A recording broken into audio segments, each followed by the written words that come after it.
Such as? Such as mask mandate.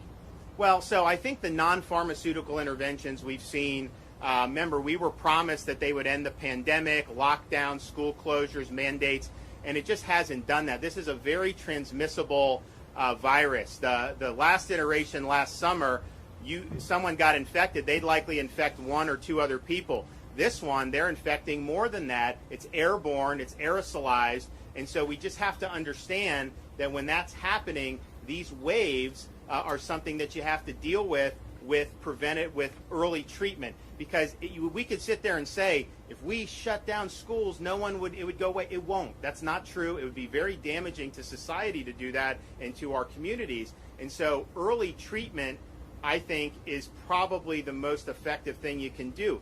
Obviously, if you're higher risk and you want to avoid certain situations, you want to take personal mitigations, by all means do that. But just understand with how contagious this is, and we're seeing these waves in other parts of the world, and you will see them in other parts of the United States as the season changes. The fact of the matter is there's going to be a baseline level of exposure to folks in the community, and so let's just make sure this is out there. Let's make sure people have opportunities to be able to do it. I can tell you it will absolutely make a difference in reducing the number of people going to hospital. But it doesn't mean you don't do some of the other stuff. I mean, I think if you're vaccinated or unvaccinated, you still do this if you're high risk and you get infected. But of course, the hospital census, and you look, I mean, that's pretty strong data that we're seeing across Florida of the folks who tend to be admitted to hospitals now, and how that's different from last summer, when we didn't have the widespread vaccination of our elderly population. Yes, sir. So over the last year, Florida chose freedom over Fauciism. We continue to do that. That means having an economy that's open, protecting people's right to earn a living, making sure that people's livelihoods are intact.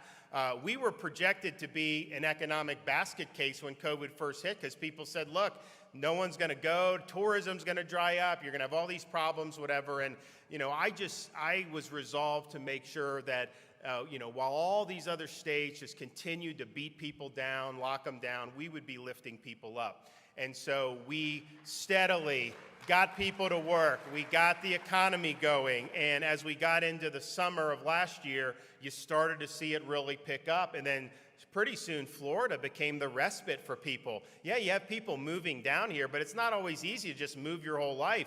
But if people needed to escape lockdowns, they came and stayed in Florida for 2 or 3 weeks, and that just became the norm, and I'd run into people all the time doing that. So the result was our unemployment rate throughout the balance of the pandemic was significantly less than the national average, and almost half of what it was in some of the big-time lockdown states like California and New York and some of those. And that means huge for these families and for their livelihoods, and yes, for their health as well, because people are destitute, they lose their job, their health sinks too. So it's not just dollars and cents, it's about physical, mental health, and it's about the pursuit of happiness. So we're glad just this last month we added 70,000 additional private sector jobs, partially because we removed the additional unemployment payment and incentivized people to get back to work. I had 500,000 jobs open sitting there. And so we're going to continue to build off our success on the economy. We're not missing a beat. You spoke about the proactive measure of getting vaccinated. You also talked about the importance of the reactive, which is the monoclonal antibody treatment. So speaking of masks, what role do you feel that masks should play when it comes to... They should not be mandated. No government entity should force you to do that. That is your choice. If that's something that you believe provides you protection, no one is going to say anything to you, but that should absolutely not be mandated. Obviously, it can't be mandated in the state of Florida, and that's an individual's choice. I will say that from a scientific perspective, you have even some of these experts now are acknowledging with an aerosolized virus, a piece of cloth is not going to stop the aerosols. When they started doing the masks last year, the thought was it's respiratory droplets, and so the respiratory droplets, maybe you could intercept some. But when you're talking about aerosol transmission, something that's very highly contagious, just understand what an N95, a medical mask, that will intercept some of the aerosols. But just a piece of cloth is not going to do that. Osterholm, one of Biden's advisors, has acknowledged that. You got other people that are acknowledging that. But look, I leave that to people to make their own judgments. If they feel comfortable with that, do it. But absolutely not should that be mandated in any way. And you've seen places that have done the mandates, and they've had huge increases, even above, what Florida has. Louisiana per capita was significantly higher than Florida this summer. So, yeah, I think that that's a choice, and that's what we trust people to make their own decisions in this state. We are not going to be bludgeoning people with restrictions and mandates and lockdowns or any of that stuff. It hasn't worked, obviously. It has immense cost to society, and so you're going to be able to make those decisions for yourself. And I think our job is to be able to protect your right to be able to make those decisions for yourself. Well, good afternoon. A year and a half ago, we started with 15 days to slow the spread, and now it's gone to get jabbed or lose your job. And today's OSHA rule, very long time coming. We were waiting for it. That was issued. If you look at it, here it is. It's almost 500 pages. And so we're supposed to be a government of laws, not a government of men. This is 500 pages of a government of a bureaucracy, a government that is being run by executive edict, not in accordance with the typical constitutional processes. And the state of Florida is going to respond, and we will combat the OSHA rule as soon as it's published. The state of Florida will be joining with Georgia and Alabama, as well as private plaintiffs, to file suit. This is a rule that is not consistent with the Constitution and is not legally authorized through congressional statutes. There is no federal police power. The federal government can't just unilaterally impose medical policy under the guise of workplace regulation, and that is exactly what they're trying to do here. They don't provide any instances why the workplace is somehow different than anything else that's been done with any of this. This is an attempt to shoehorn policy through the bureaucracy in a way that will be difficult for some of these individuals and private parties to resist. I think it's interesting that this is being done under the guise of emergency power. This was announced 2 months ago, and it said this is an emergency and that this is grave danger is facing.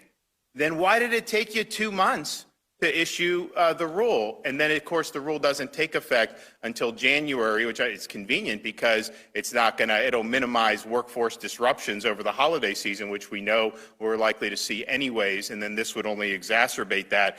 So this is not consistent with a government of limited and enumerated powers. There is no general police power. There's no power to mandate on the American people from the federal government. People will sometimes point out about state mandates and how those have been imposed through the years and have the constitutionality has been upheld. States clearly have a general police power. Whatever the wisdom of a particular mandate is, it's much different when the federal government is imposing that on tens of millions of Americans, particularly without any legislative sanction. At the end of the day, individuals should make informed choices about their own health care. They shouldn't be coerced into getting a jab. In this situation, you're going to have people that are going to have to make that decision. Do you get fired from your job, or do you do this if this may be something that you don't think is something that you want to do?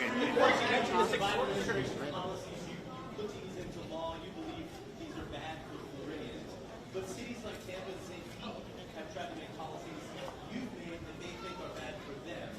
Why is it okay for you to violate the conservative tenet of home rule, but it's bad when the So first of all, this idea that somehow conservatism is about like local school boards, it's the United States of America, not the United School Boards or County Commissions of America. So the states are the primary vehicles to protect people's freedoms, their health, their safety, their welfare in our constitutional system. What Biden is doing is not constitutional. There has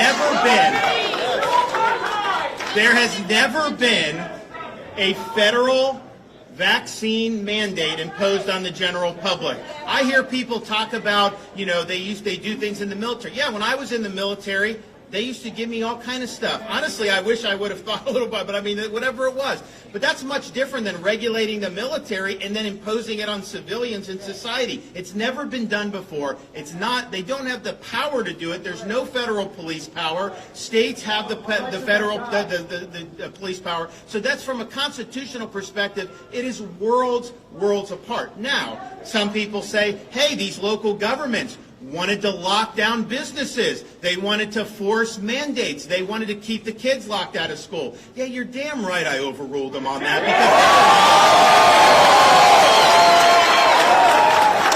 And the fact of the matter is, you don't have the right to do wrong. And if I had not stepped in last year and made sure that these local governments couldn't lock you down, couldn't mandate, we wouldn't let them fine. We had kids in school last year because of me, not because of them. And that's just the bottom line. And so people can say, is it the job of somebody that's elected to look out for the liberties of everyone in the state? Or do you just say, hey, if someone's violating your freedom, we shouldn't do anything? The fact of the matter is, if we would have let them lock the kids out of school last year, we would have paid the piper on that for years and years in this state. If we had let them lock down businesses and restrict and do all that, we would have one of the highest unemployment rates in the country. So we had to stand up for people's liberties, their livelihoods, their right to work, people's right to own a business, and it was the right thing to do. But what Biden is doing, he does not have he even admitted he doesn't have the authority to do it. The Psaki admitted that they don't have the authority to do it. And in fact, even 6 months ago, they were all saying, of course you never mandate. Of course you never mandate. And so the question is, do we actually have a constitution that constrains people like Biden, or is it just when he loses patience, he can do whatever the hell he wants to? No, I'll take the Constitution. Thank you very much. So what is your counter argument to those who may have objected to this particular special session, saying that it was possibly a waste of taxpayers' money? What is your answer to those who object to that? So there are deadlines taking effect very soon where people were going to lose their jobs. If we had waited till the regular session, we would have had thousands and thousands of Floridians lose their jobs over heavy-handed mandates. And so, to me, if you think saving people's jobs is a waste of taxpayer money, heck, that's like page 3 of the governor's manual to save people's jobs. I mean, so what we did was the right thing to do.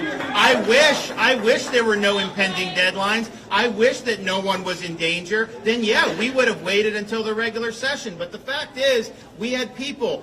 And here's the thing. You know, I travel the state a lot. I talk to people. And these are people, they don't even know I'm showing up, place they'll come up.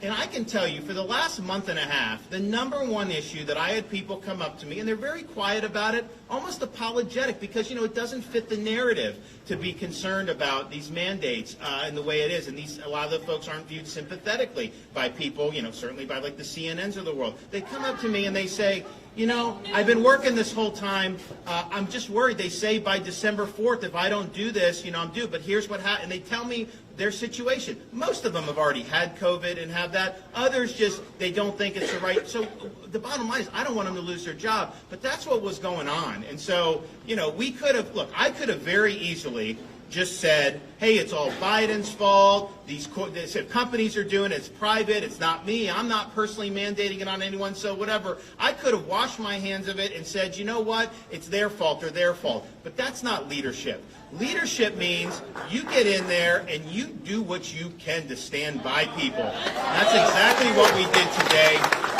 And that's exactly what we're going to continue to do.